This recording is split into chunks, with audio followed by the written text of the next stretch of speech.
Сәлеметсіздер ме, құрметті көрермендер? Мен Ақтөбе облысы, Ақтөбе қаласы номер 75-ші жалпы білім беретін орта мектебінің 9-шы класс оқушысы Утибалина Наргиза Русланқызы. Бүгінгі менің жобамның тақырыбы жастарға арналған көп функционалды заманауи кітапхананың негізгі моделі. Қазіргі бізде жаһандану дәуірінде қоғамның негізгі дамуы білім жүйесінде, ал білім жүйесі біз жастарға негізделгенін барлығымыз білеміз. Бұл жоба бізде оқу, жұмыс және мәдени дамуды біріктіріп отыратын инновациялық 3 қабаттан тұратын кітапхана екенін көре аламыз. Бізде бірінші қабатта кен оқуға арналған немесе демалуға арналған аймақ екенін көретін болсақ, екінші қабатта коворкинг түрінде өткізуге болатын, іс-шаралар өткізуге болатын орталық екенін көре аламыз. Ал үшінші қабатта бізде цифрлық мұражай орналасқан. Және тағы да айта кететін болсақ, олар робот кітапханашылар арқылы және тағы да экспозициялар немесе электрондық бізде интернетте тақталар арқылы жастардың қызығушылықтарын, білімге деген құштарлықтарын аша алатынымызды көре аламыз. Қазіргі уақыттағы негізгі мәселені айта кететін болсақ, қазіргі уақытта жастар бізде олар кітапханаға бармайды, олар кітапханаға барып кітап оқымайды, үйде отырып тек қана телефондардағы қысқаша бейнероликтерді қарап, аудио кітаптарды тыңдайды.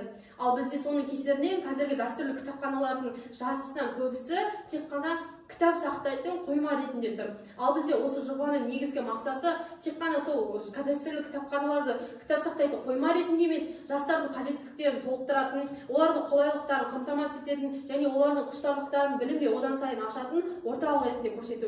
Енді бұл заманауи кітапхана болған соң, ол білім мен мәдениетті, технологияны және қоғамдық қызметті қатар алып жүретін кітапхана екенін көре аламыз. Яғни білім мен ол мәдениет, ол бізде жаңағы 3-ші қабатымызда орналасқан. Яғни ол ұлттық бізде мәдениет пен тарихты бізде заманауи түрде дәріптейтін, ал технологиялар бізде ол жаңағы айтып кеткен экспозициялар немесе робот кітапханашылар, интерактивті тақта деген сияқты. Енді ал үшіншісі, ол бізде қоғамдық қызмет, ол коворкинг жаңағы турнирлер арқылы бізде жастарға табыс көзін алуға мүмкіндік беретін жағдайды көре аламыз. Жоба білім беру, технология және мәдени құндылықтарды бірге қалыптастырып отыратын, біріктіретін жоба ретінде көре аламыз. Енді бұның негізгі идеясы кітапхананы интеллектуалды инновациялық орынға айналдыру. Бізде қазіргі заманауи дизайн және оның шығармашылықтар арқылы біз жастардың сол оқуға, жұмыс жасауға және осы мәдени танымды білуге арналатын барлығын осы бір орталықта көре алатынын көреміз. Енді сол бір орталықта көруге бізге мүмкіндік беретін арнайы 3 компонентті біз айтып кеткен болатынбыз. Бірінші қабатта біздің көріп отырғанымыздай, бірінші қабатқа кіру арқылы демалуға болатын, немесе кітап оқып, шай, кофе ішіп арқылы өзің жеке тынышталып кітап оқуға арналған орын екенін көре аламыз.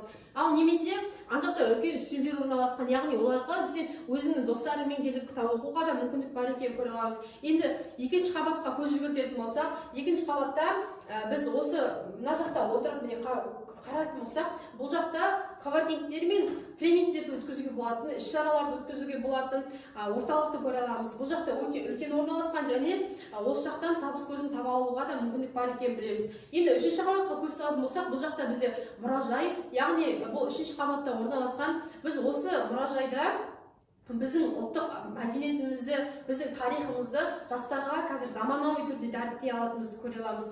Яғни бізде бұл жақта QR-кодтар арқылы, бейнероликтер арқылы, немесе аудиолар арқылы және осындай біздің қазақтың ұлттық тұлғалар мүсіндері арқылы біздің ұлттық бұрынғы тұлғаларымызды, тарихымызды жастарға дәріптейтінімізді біле аламыз.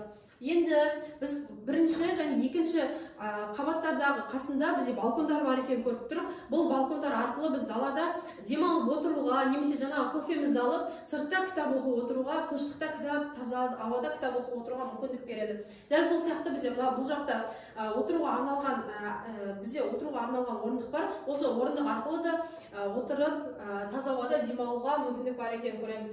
Енді қорытындылай келе, бізде бұл кітапхананың технологияларымен жабдықталған тек қана кітапхана емес екенін, бұл жастардың бос уақытын тиімді өткізуге, бізде болашақта саналы ұрпақ қалыптастыруға арналған кітапхана екенін көре аламыз. Бұл кітапхана бізде тек қана робот кітапханашы, цифрлық мұражай және мобильді платформалар арқылы кітапхана интеллектуалды, интерактивті және экономикалық дамуға алып келген бізге орталық екенін көре алатын боламыз. Енді болашақта біз бұл кітапхананы әдеби жақсартатын боламыз, тағы да модельдерін өзгертетін боламыз. Әдеби болашақта біз жергілікті серіктестерді тарту арқылы, пилоттық орындарды қосу арқылы және робот кітапханашыларымызға тағы да бірегей жұмыстарды қосу арқылы осы немізді кітапханамызды жақсартатынымызды білеміз.